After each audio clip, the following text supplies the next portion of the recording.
welcome back to a new video of mine. Today I'm gonna tell you the 3 stories that happened to me while staying in a hostel in Australia. And I can tell you one thing, it wasn't nice. It was definitely something I never experienced before. So I thought I'm just gonna talk about my experience and yeah, tell you about all these 3 stories. Make sure you stay towards the end because I'm gonna start slow and then like build my way up, so the last story is gonna be like the most intense one. So yeah, I'd say let's get started. One thing before we start, don't get me wrong, I love hostels. I love staying in hostels. They are so good for like meeting people. You will have the best time in hostels. Please still go to a hostel, still just like experience like the hostel life, like the backpacker life, and don't go to a hostel just because you heard my 3 stories. They are a bit intense. I'm sure this will not happen to everyone, but personally I really like partying. I like going out, so I always stay in like party hostels. So I think if you're staying in party hostels, these stories will be like way more likely to happen to you. So yeah, just wanted to say that because hostels are sick. I love them, don't get me wrong, but stuff like that can definitely happen to you in a hostel, so make sure you're prepared. Alright, let's start with my first story. So that story happened to me in Cairns, so like northern, or like Queensland, Australia. So yeah, it was Friday night, so pretty much everyone went out to like party, but I had a tour booked for Saturday morning, like 6 AM. So I thought like, nah, Emily, you're gonna take it slow, don't go out, you're gonna stay in and it's gonna be an amazing day tomorrow. So I didn't plan to go out, or like I didn't want to go out at all, and I think I stayed in like a 10-bed dorm. So I stayed in that room with 9 other people, and there was one other girl that decided that she didn't want to go out and everyone else literally went out. So they all started like pre-drinking in the room, and like we were just like sitting with them, like chatting. Everything was still fine, and then they left like 9ish, I'd say. So then like the girl and I, we like got ready and like just like went to bed, just like chilled and wanted to go to bed, or like went to bed like 10-11ish. And then yeah, everyone like kept coming in as well, like getting their stuff and like changing, putting on more makeup, and it was like already like really annoying. So we told them like, listen, like we want to sleep tonight, can you please make sure you're not too loud when you're coming back home? So yeah, like when you're coming back from your night out. So they were like, yeah, no worries at all, it's not gonna be a problem at all. So we're like, yeah, sick, let's do this then. So we wanted to go to bed, or like we went to bed like 10ish, and yeah, I managed to fall asleep quite like quickly, and then I woke up from like a splashing noise. So I was thinking, no, please don't let anyone throw up in this room right now. Why in this room? So I turned around. I was in the bottom bunk, so I had like sheets around my bed, so like pulled out down the sheets. So yeah, to like have a closer look what was going on. Turned out someone came back completely drunk and just threw up in the middle of the room. Like it was everywhere.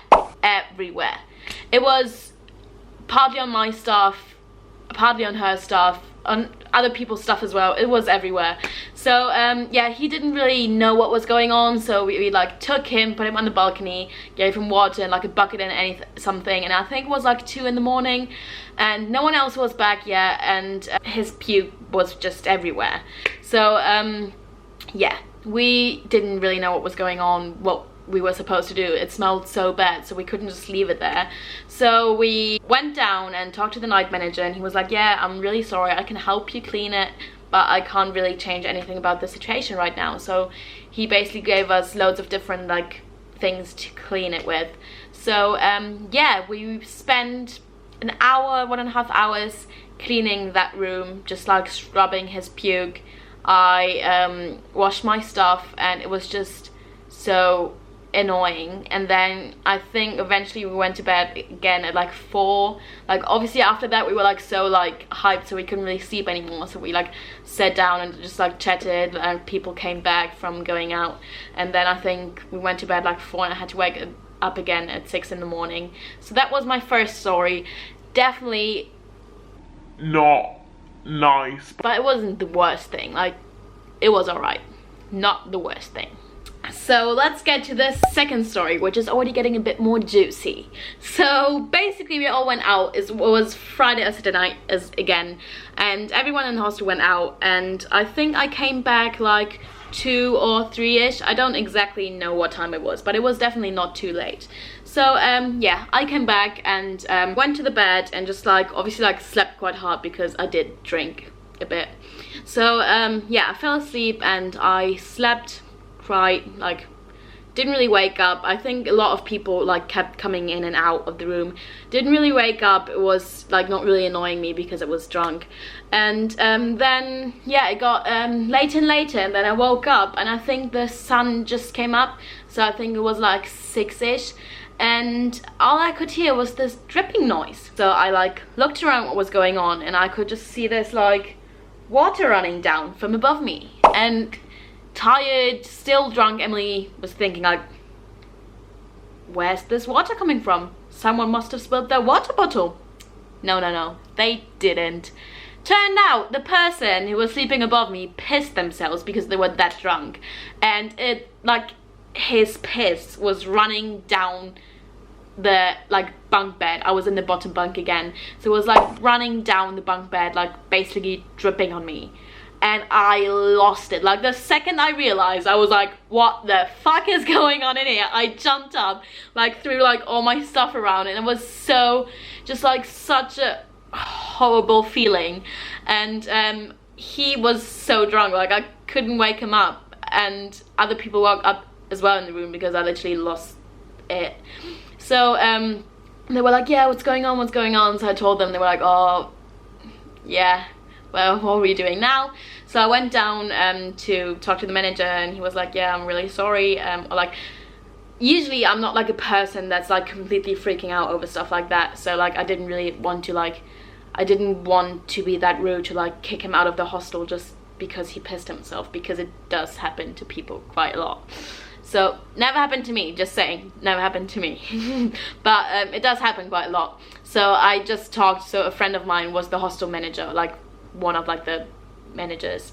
So I just told her, and she was like, yeah, brilliant. So then she just came up with me, changed my sheets, woke him up and changed his sheets, I think, or gave him like stuff, and then it was basically like all fine again. She let me move rooms, so I moved rooms, so I didn't have to sleep under him anymore. So that was the story of how someone pissed on me. So yes, that was not very pleasant. Alright, let me tell you about my last story, so the third story that happened to me in a hostel in Australia, and it was definitely the most intense story I personally experienced. So we were all staying in a, well, it was basically just me staying in a hostel, and I met loads of people there, so that's why I said like we were all staying in the hostel. So quite a lot of people were staying in the hostel. Yeah, everyone went out again, and I wanted to go back to like the hostel, or like to my room at like 3 or 4ish. I don't even know like what time it was. It was definitely not that early though. So I wanted to go back and like sat down like the lounge bit. So you usually have like a lounge or like the TV room where everyone like can hang out. So I was sitting down there, and people were already like, yeah, haha, did you already hear like in one of the rooms someone's having a threesome? And I was like, oh, okay, that's not really nice. Not really thinking it could be my room. I was just like, oh yeah, whatever, just why, but okay, all good. So yeah, just wanted to go to sleep, so I walked up the stairs, like already like imagining like just laying down in my bed, just like having a really nice sleep. And just as I was about to like open the door, a girl came out of the room, and I could like hear noises, and she was like, don't go in there. And I was like, you are joking, like why always me? So it turned out 3 people were having a threesome in my hostel room. And like what's even worse about it is you can either stay in a top bunk or in a bottom bunk, and when you're in a bottom bunk, at least you can put like sheets around the bed so that people at least don't see you. And yeah, they were in a top bunk, so like you could literally see everything, like thank God I didn't see anything. But first of all, like, how do they even fit in a like bunk bed? Like, they're literally like not that big. But yeah, so they were having a threesome in my room, so I couldn't go to sleep. So we all decided, like, doesn't matter, we're still gonna have a nice night. So we just went downstairs and kept drinking. And yeah, I didn't go, like, I ended up didn't go to sleep. And I think I had like half day of work the next day. It wasn't like, it was like from like 10 to like 3ish, and I was literally just there like, this is not good. Those were my 3 stories I experienced while staying in a hostel in Australia. I hope I didn't scare you too much. As I said, hostels are great, so please give it a go at least, and then you can always be like, yeah, it's not for me. So, but at least give it a go and try it out. All these 3 hostels were in Australia. They were all party hostels, so that's why the stories were probably a bit more intense. I don't think it would happen to you in every single hostel. But yeah, if you want, or if you would like a beginner's guide to hostels, just give that video a thumbs up so I know that you're interested, and I'm gonna make that video in the next couple of weeks. And if you need any help with your like journey, or like if you're just preparing your year in Australia, just hit the link in my subscription below, because I actually made a free ebook which is going through like every single step of, yeah, how to get your, or like how to have an amazing year in Australia. So make sure you click the link in my description and give me a thumbs up. And if you're interested in my experiences, and if you want to see more about my year in Australia, just subscribe, and I see you in the next video. Bye.